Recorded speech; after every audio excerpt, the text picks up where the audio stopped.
to the republic for which it stands, one nation, under God, indivisible, liberty and justice for all. Roll call. Deputy Supervisor McCarthy, Here. Councilman Wareheim, Here. Councilman Creighton, Here. Councilwoman Noah. Here. For the record, the supervisor asked me to let the town clerk's office know that he has a serious illness in the family. He wouldn't be here tonight. So noted. Okay, under site plan review agenda, conditionally approved site plan number 13-14 by CVS Pharmacy / Smithtown for the demolition of a 4,441 square foot, 3-tenant building and the renovation of an existing 15,061 square foot retail building with drive-through and site modifications.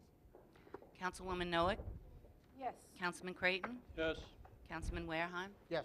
Councilman McCarthy. Yes. The minutes, too. The minutes done. All right. Minutes of February 4th, 2014. Councilwoman Noah, Yes. Councilman Creighton, Yes. Councilman Wareheim, Yes. Councilman McCarthy. Yes. All right, reconvene as town board.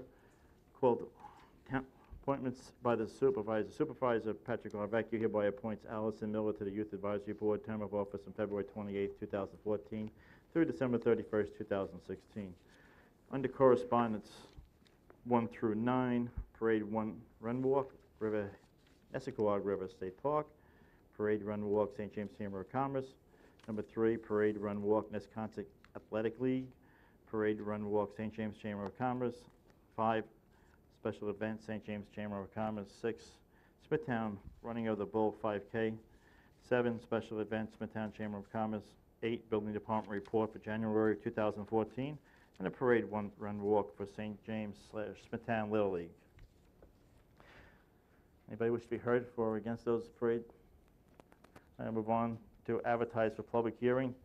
The town board to authorize the town clerk to advertise for public hearing to be held at Town Hall 99 West Main Street, Smithtown, New York, on Tuesday, April 8, 2014, at 2 p.m. for zoning petition 2014-A by the town of Smithtown, 99 West Main Street, Smithtown, New York, 11787, for a change of zone from light industry to WSI, as per memorandum from the town planning director dated February 21st, 2014.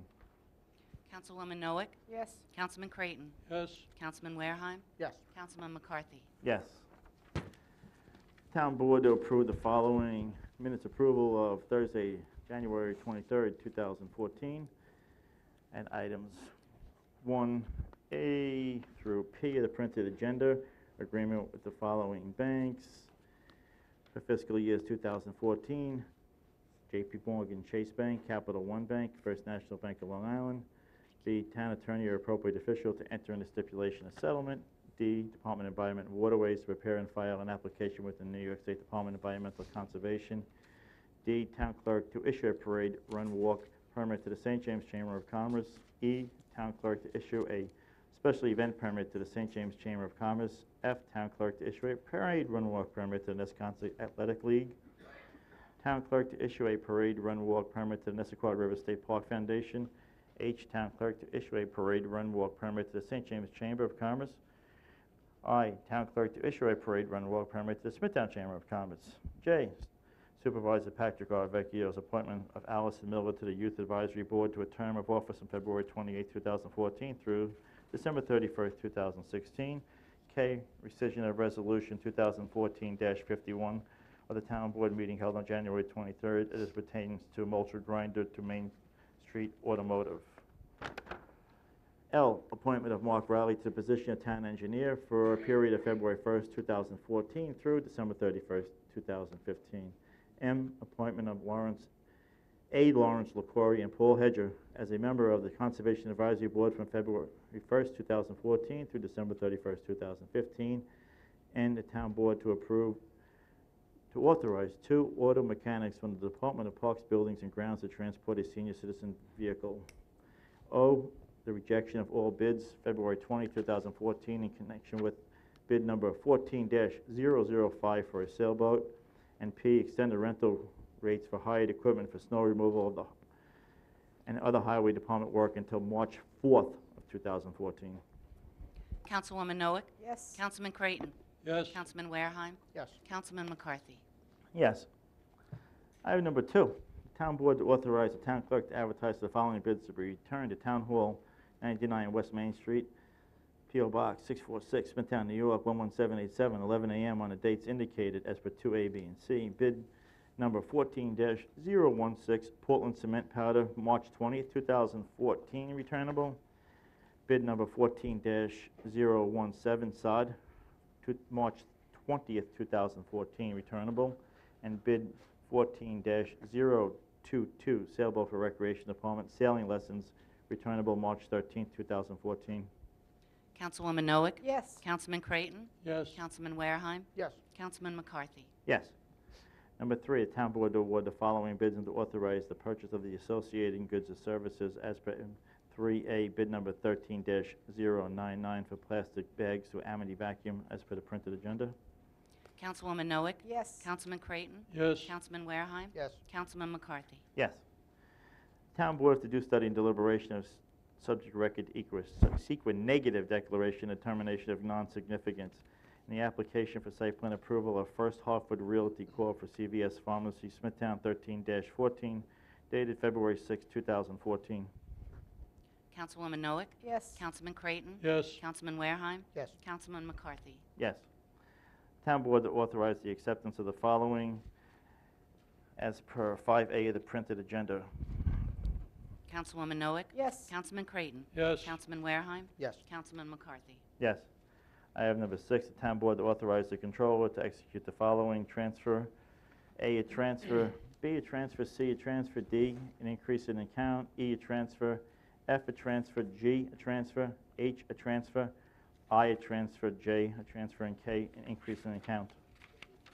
Councilwoman Noack, Yes. Councilman Creighton, Yes. Councilman Wareheim, Yes. Councilman McCarthy. Yes.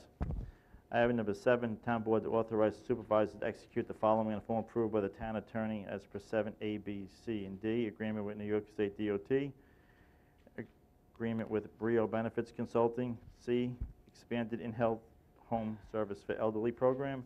And D, CSR residential repair agreement. Councilwoman Noack, Yes. Councilman Creighton, Yes. Councilman Wareheim, Yes. Councilman McCarthy. Yes. I have number 8, the town board to approve a settlement in the following per recommendations of the town attorney as per 8A, Gasoline Haven versus the town of Smithtown in the amount of $645. Councilwoman Noack, Yes. Councilman Creighton, Yes. Councilman Wareheim, Yes. Councilman McCarthy. Yes. Under personnel, the town board to approve the following personnel as per 9A through G, the printed agenda, full-time appointment for public safety, a full-time appointment for public safety, a seasonal appointment for public safety, part-time appointment, account clerk for recreation, E, acceptance of volunteers, F, change of title, and G, part-time appointment for recreation.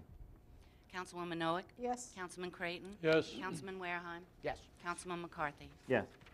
We have one read-on. Supervisor Patrick Garvecchia to sign an amendment to the collective bargaining agreement with the Smithtown Administrative Guild concerning the position of Assistant Town Engineer effective February 28, 2014, in a form approved by the town attorney. Councilwoman Noack, Yes. Councilman Creighton, Yes. Councilman Wareheim, Yes. Councilman McCarthy. Yes. I did just go back to site plan.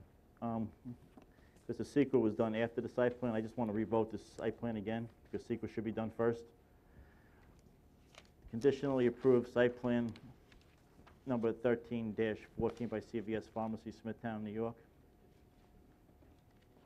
Councilwoman Noack, Yes. Councilman Creighton, Yes. Councilman Wareheim, Yes. Councilman McCarthy. Yes.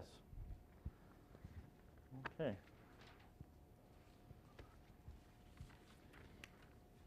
Robert Demustis.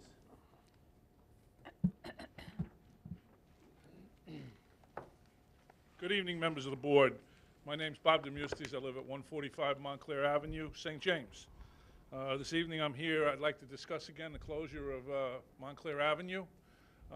The residents of the 5-block area in that area have recently gotten together and have actually signed a petition requesting that that road be closed at house number 28. And here's what we're requesting. The residents of the following streets petition the members of the Smithtown Town Board to immediately pass a resolution to close Montclair Avenue, south of house number 128, and install a cul-de-sac as proposed by the residents at the February 4th Town Board meeting.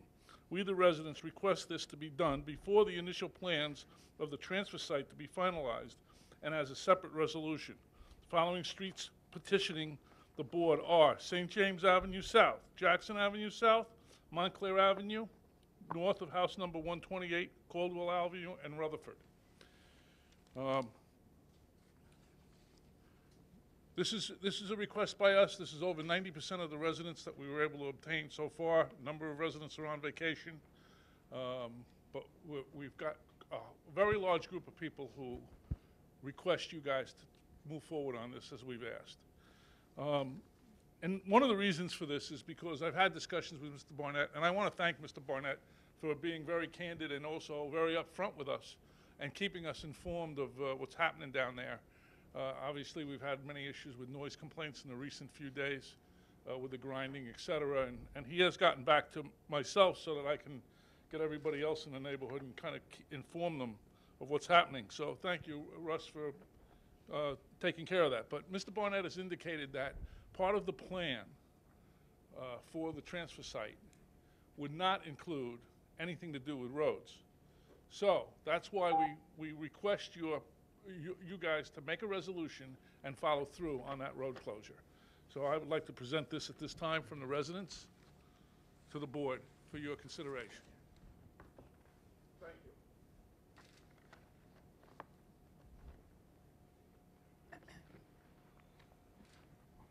Thank you.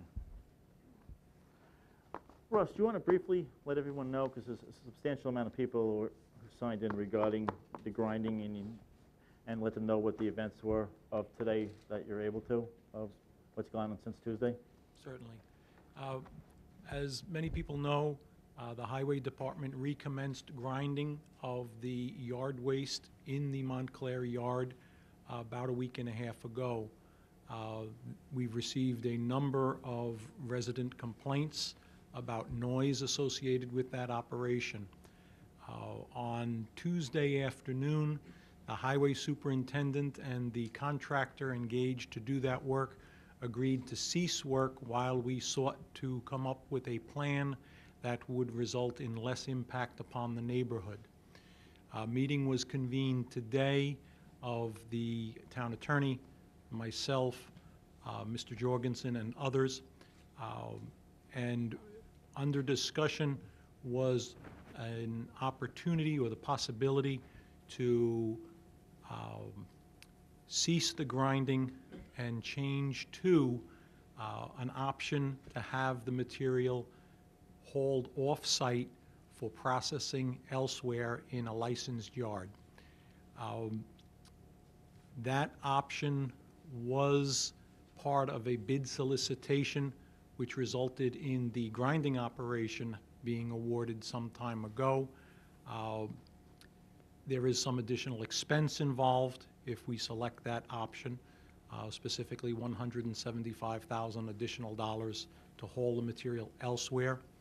The contractor indicated today a willingness to go down that route if that is the board's desire, with the caveat that he is looking to identify a licensed disposal point and intended to get back to us tomorrow.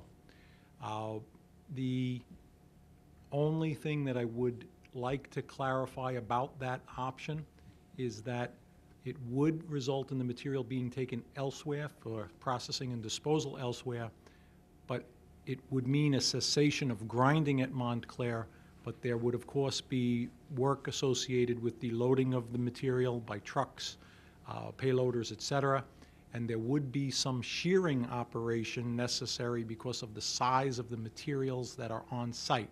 There are some very large logs and stumps that in order to load them and transport them elsewhere, a shears, basically a giant scissors, would have to be brought in to cut those materials to size.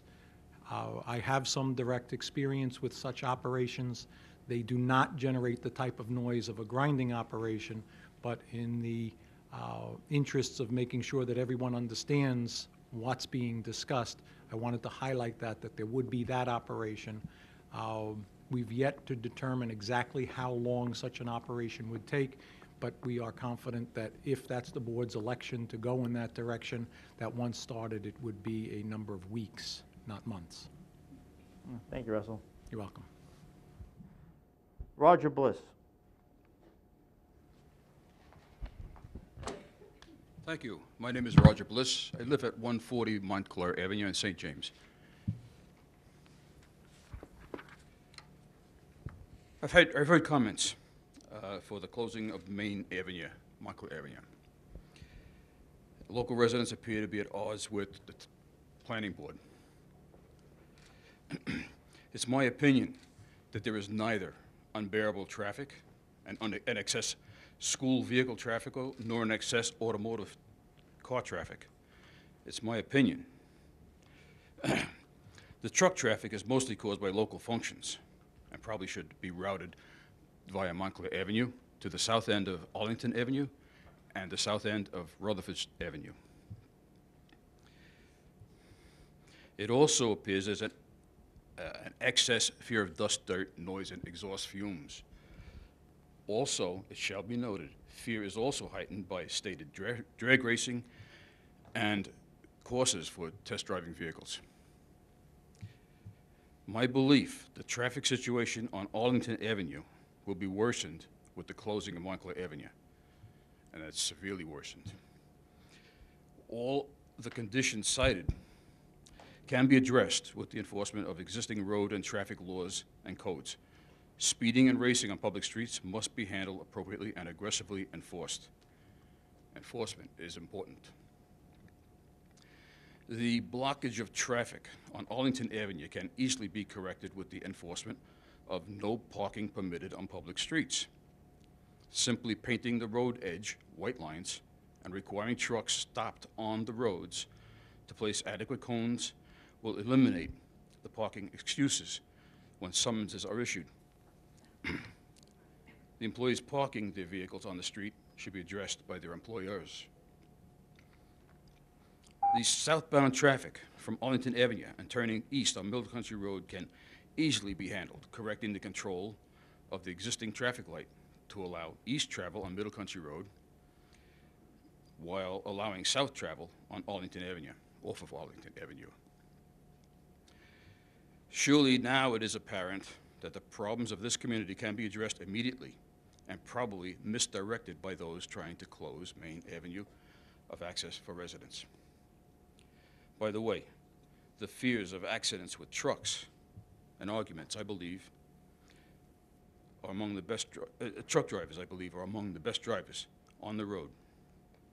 And thanks for listening, and please do the right thing. Thank you. Thank you. James Russell.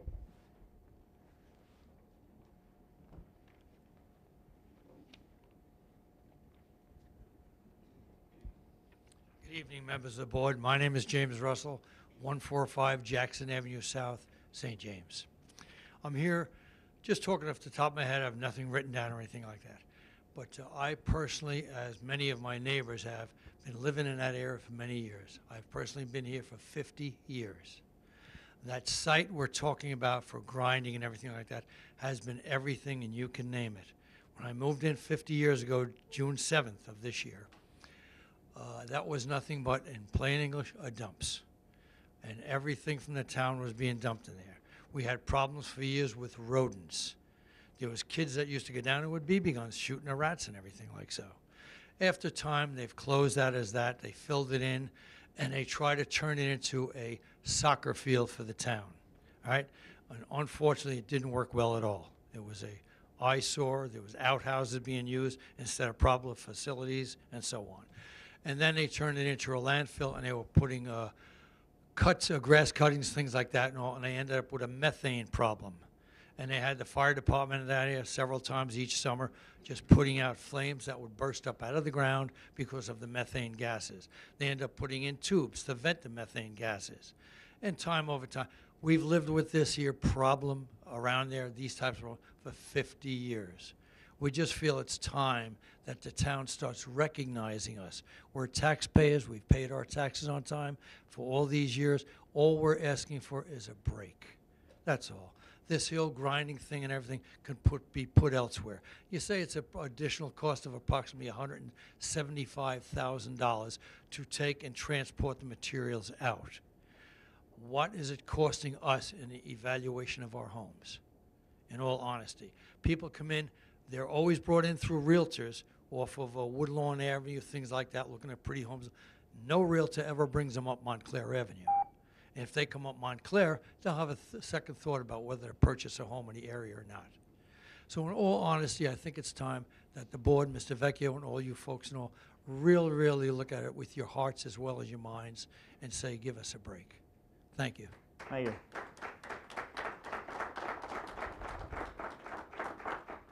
Patricia McGovern.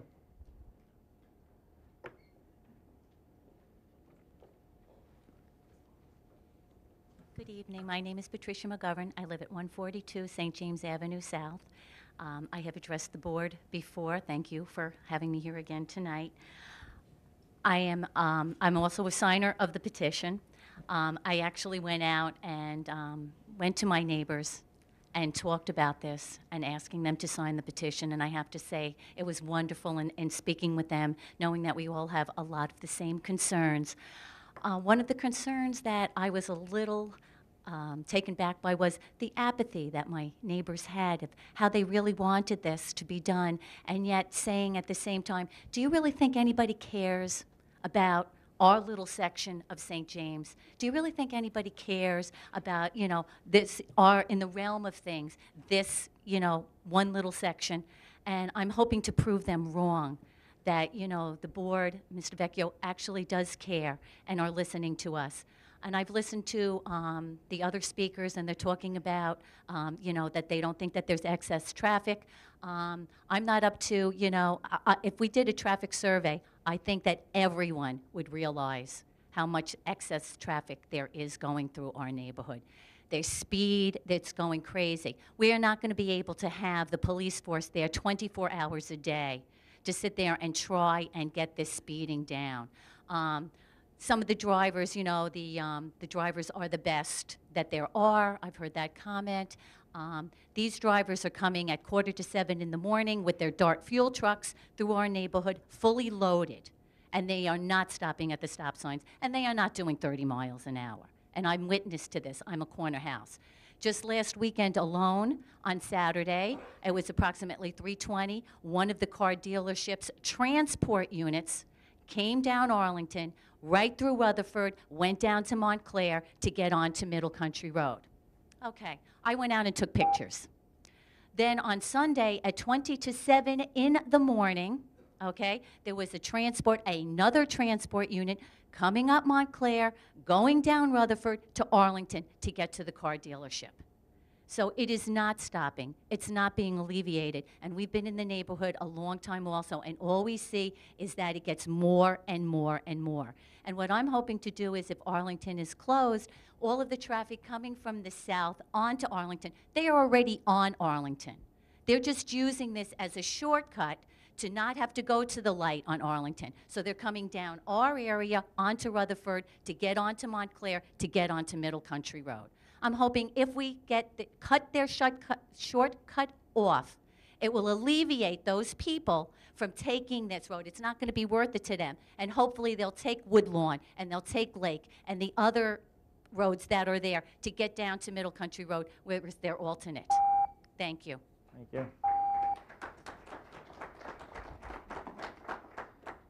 William Dismini. Thank you for hearing me. My name is Bill Desamini. I live at 128 Montclair Avenue. Let me start by thanking Mr. Barnett for the long conversation we had the other day and clarifying a lot of the issues on Montclair. Like most of the people, I'm not going to repeat everything. We all know the problems. The dust, the traffic. The lady who was just here before me said it very well with the car transport traffic and town trucks going north on Montclair. I stand in support of seeing the road closed. I think it has to be closed. You're dealing with, I'm at 128 Montclair, immediately adjacent to the property in question. just south of me is nothing but commercial property. Cement factories, the whole thing with All Island and everything else going on down there. It would severely help us to see the road made into a cul-de-sac. I myself don't go down Montclair if I'm making a left on Jericho and going east. I circle around a block, go down Arlington, where I get to the lights, so making my left is a lot easier. Trying to cross traffic in Jericho going east, I'd wait forever. Yes, I go down Montclair to go west, that's fine, but wouldn't bother me in a bit to go around Arlington, go down, make my right, and go west. So please, hear the complaints, hear what's happening. Come down, visit us, especially during the summer when the mulch piles are blowing all over our neighborhood.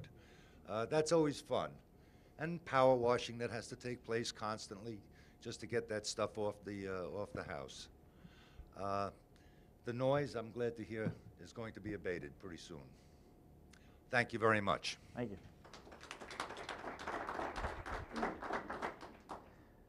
Mr. Joseph McLaughlin.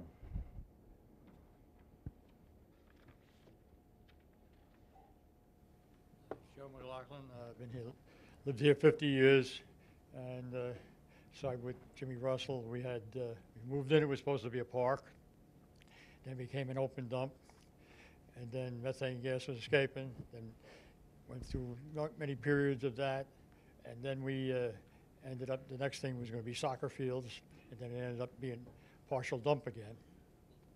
And about this particular time, there was a concrete place down right below that on Jericho Turnpike, and they were disallowed from grinding concrete because of the noise at that particular time. That was the only battle I think we won. But it seems like now it's being resurrected and it's going to be brought up further into the development. So like you say about, I could understand everything, but why do they have to come in and grind, or it takes certain things, the grinding material is going to go out, but what would be the other thing that were the noise maker? I'm sorry, I don't understand the question. No. Oh, the If the shears. grinding's taking out, what is the other noise element involved? The current operation that has caused so much concern in the neighborhood for noise is a grinding machine that the highway department brought in.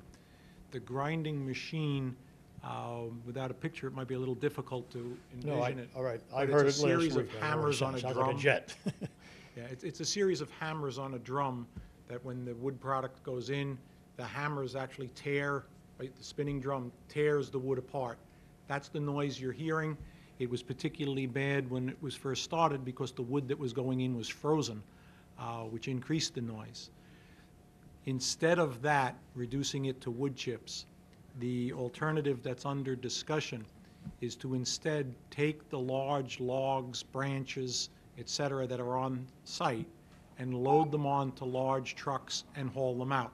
So there would be noise associated with the trucks and the payloaders lifting the material, putting it into the boxes, et cetera. But nothing like, Nothing on the scale of the grinder. Right. The other issue that I had mentioned was that some of the stumps, and some of you may know from actually looking into the property, some of the stumps are extremely large, and if they're not reduced in some way, it's going to be extremely difficult, if not impossible, to get them off site. So the method that is envisioned is to use a shears, which is basically like a large scissor, to cut them into pieces and then load the pieces on the truck. Those types of operations generate far less noise than a grinding machine. So I just wanted to be clear about the alternative that's being discussed, that there would still be some size reduction of these massive pieces of wood before they could be hauled off, but it's not known to generate the type of noise that is associated with a grinder. all right, thank you. Dale Knott. K-O-N-T. Members of the board, I'm Dale Cant. I live at 161 Caldwell Avenue. I'm a little in the dark on this, on the transfer station. The only information that I think most of the community has gotten has been through a newsletter from some people in the community who got wind of it.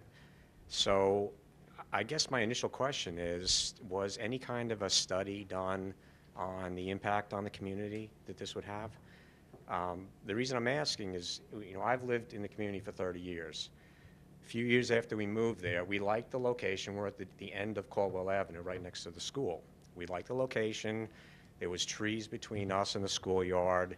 Had a lot of benefits to us, but shortly after that, the school decided to widen the athletic fields. They took down about half of the trees, so now every time they groom the baseball field, which is right there, all the dust blows to the houses, never did before.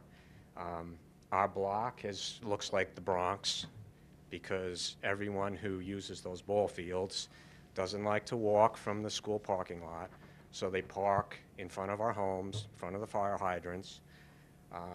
I've talked to the school, I've talked to the town, and everyone tells me it's not their problem.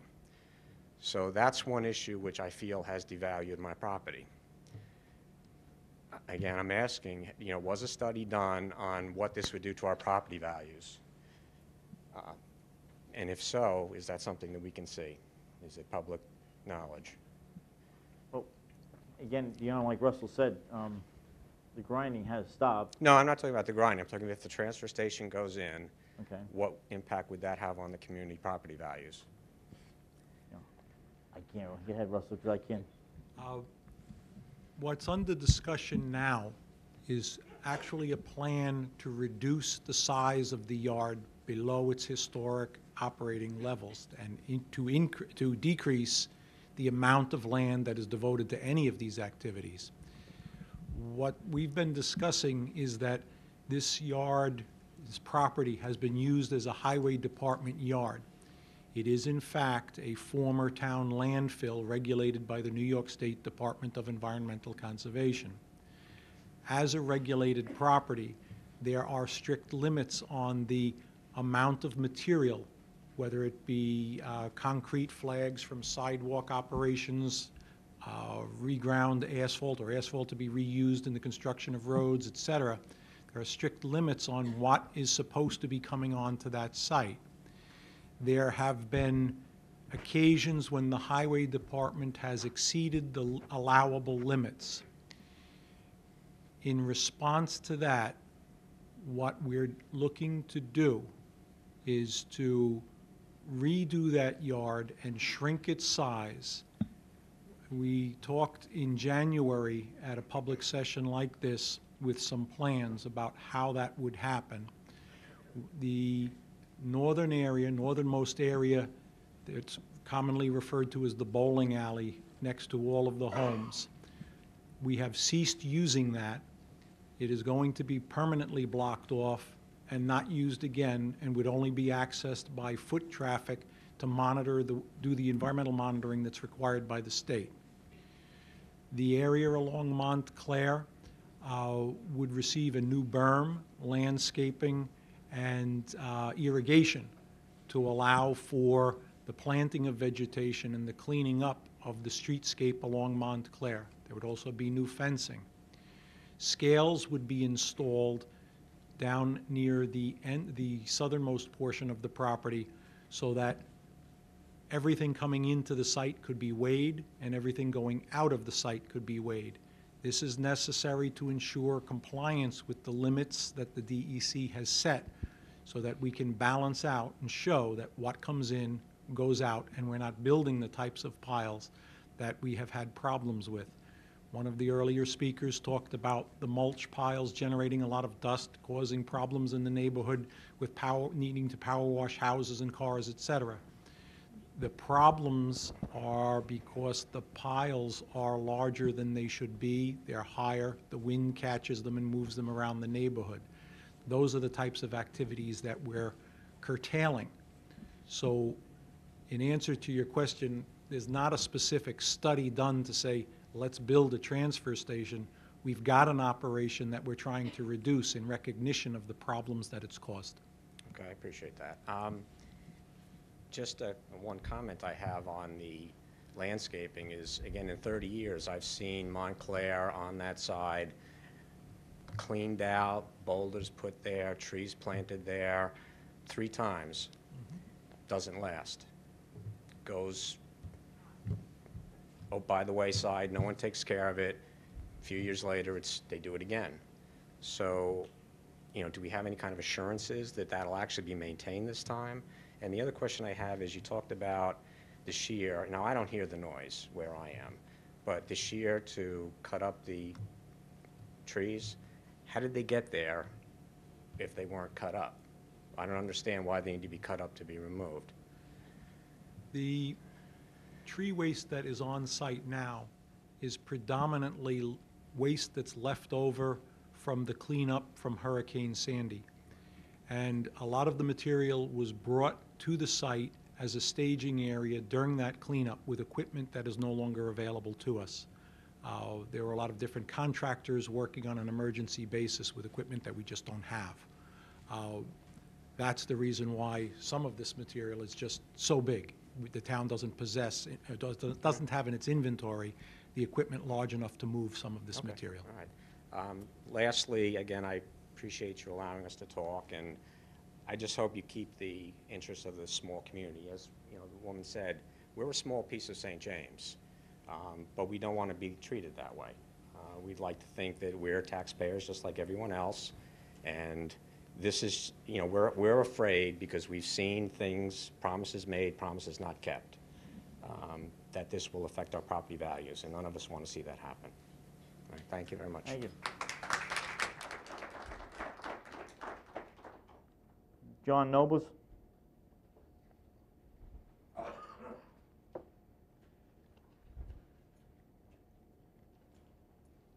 Good evening.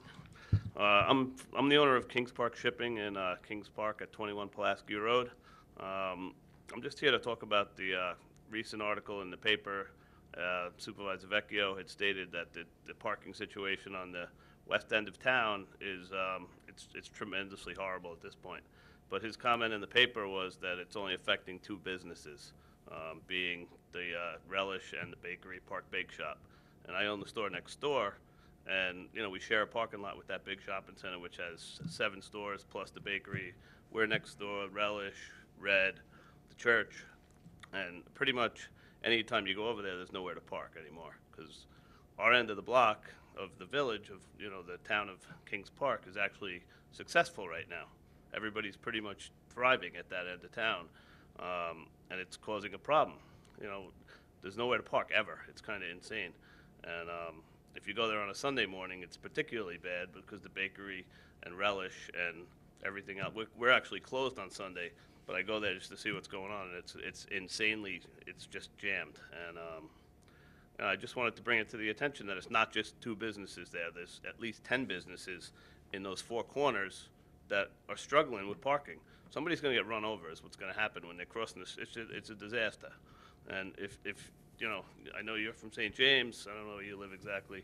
I know we have a couple of Kings Parkers, but if you go over there and just sit there in the afternoon, you see what's going on. We do fingerprinting for the state in our facility, so we have a lot of traffic, people coming and going.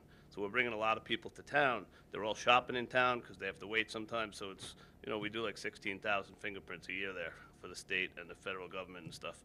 And basically, we have people coming from out of town. They're spending money because they're waiting to get their stuff done. So they're shopping in the, on that end of town. So they're hanging around for a little while, which is good for everybody. But we need help with the parking, and I just wanted to bring that to you guys' attention. I appreciate any consideration going forward. Thank you. Thank you. Rose Palazzola?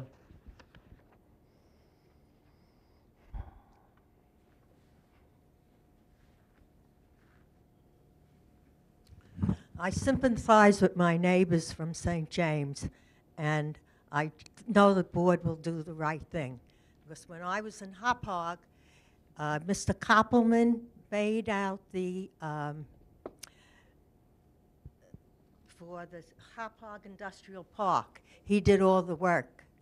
And he made sure that we did not get any truck traffic on McKay Drive in Hopog. And this was because the town cooperated with Mr. Koppelman. But that has nothing to do with what I'm here for. I just want to give them my support. And I do use Montclair as a shortcut, only because I hate Jericho Turnpike. But anyway, please let me go back to 3 minutes. When I was elected library board trustee, I was sworn in by the clerk, Linda Tarasi. I thought, okay. The next thing I know, I get my sworn paper, and I have a letter here that Miss Linda Tarasi, the Smithtown Special Library District clerk, sent to Judith Pasquale. Didn't make any difference to me. I thought, oh, how nice. And it says, Dear Miss Pasquale, I'm enclosing herewith an oath of office for filing relative to the appointment of Rosalind F. Palazzolo to the Board of Trustees of the Smithtown Special Library District. Effective October 14, 2008, Ms. Palazzolo was elected to fulfill the remainder of the term of Susan V.B. O'Shea, whose resignation of March 18, 2008, resulted in the temporary appointment of Bruce J. Ettenberg on April 15, 2008. Ms. Palazzolo's term of office will expire December 31st, 2010. Thank you for your assistance, and it's signed by Linda Teresi. So I would like to know why the clerk did not have the responsibility to advise Supervisor Vecchio and Ms. Lynn Norwick that, hey, it's almost January 31st. You haven't come into my office to sign the paperwork that you need to sign so that we could send the information. I assume it has to go also to Judith Pasquale. I'm not sure. So I think that we don't want to have problems in Smithtown. We had it in the past. We had a 3-2 board when we had 2 women and 3 men, and there was nothing got done. So the 2 women never got reelected, partially because of that problem. I don't want to see that problem having again. I, as a voter, don't want to go and vote in November again. I already voted. I voted these people in for 4 years. I don't feel that I should have to go and re-vote again in November. I think Mr. Pulio should have been nicer, and he could have called the secretaries in both departments. We have Marlene, who's who's the Supervisor Vecchio's secretary. There is a clerk in the office for the 4 town council people. And there was no reason why he couldn't call their secretaries and advise their secretaries that they should get their paperwork down to the town clerk's office if that's the way he wanted to do it. I am very upset over this, and so is everybody else. And it's one thing, Smithtown voters who are Republicans are like elephants, and they're going to remember that what happened. And I don't think that we will elect people who are not going to do the right thing for the community. Thank you.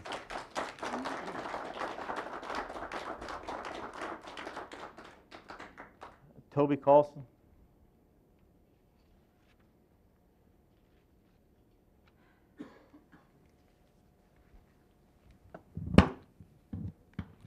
Good evening, ladies and gentlemen, members of the town board. My name is Toby Carlson of Carlson Associates, 140 Old Northport Road in Kings Park. I'm speaking tonight not just regarding my business, my applications, or my proposal, of which you are all well aware, but on behalf of the landowners and business operators on Old Northport Road, from Town Line Road east up to Indian Head Road. We are the businesses that pay property taxes to schools, town, and county. We are the businesses that employ hundreds who shop at local business throughout Kings Park and Smithtown and put money back in our local economy. We pay state and federal payroll taxes and a large list of various local and state fees for doing business. Our businesses are meeting needs in the local economy for industrial services and products. Even the town of Smithtown is a patron of some.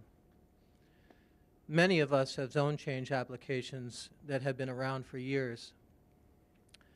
And the primary reason for the delay is the town code lacks a zoning category that fully supports the requirements of light industrial operations. Because light industrial zoning does not allow for outside storage. For this reason, many of the zone change applications for properties along that stretch of Old Northport Road have been for heavy industry, just in order to obtain outside storage. Outside storage with proper controls and standards is a critical component to the businesses along this corridor. These are businesses which have been here and have been part of the local economy for decades. And we are here to ask the board to keep an open ear to this need. I'm encouraged to see that the next month we'll be considering the creation of an overlay district for Hauppauge Industrial Association in order to allow for outside storage in these locations. I'm supportive of that endeavor and hope it can serve as a template for how we may similarly address the needs for outside storage in what has been an industrial corridor contributing to the local economy of Kings Park and Smithtown for decades. I'm aware of a proposal submitted by civic groups in order to address the issues on Old Northport Road. I requested a copy of this plan, but was told that I could not have a copy until the town board would agree to facilitate a meeting with the town planners, civic leaders, landowners, and board members.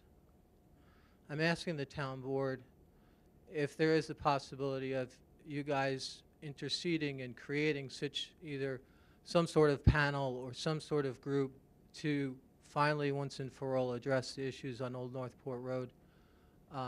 There's many people with jobs and families that count on those businesses and they count on it for the future. And Kings Park needs the business too. So thank you very much.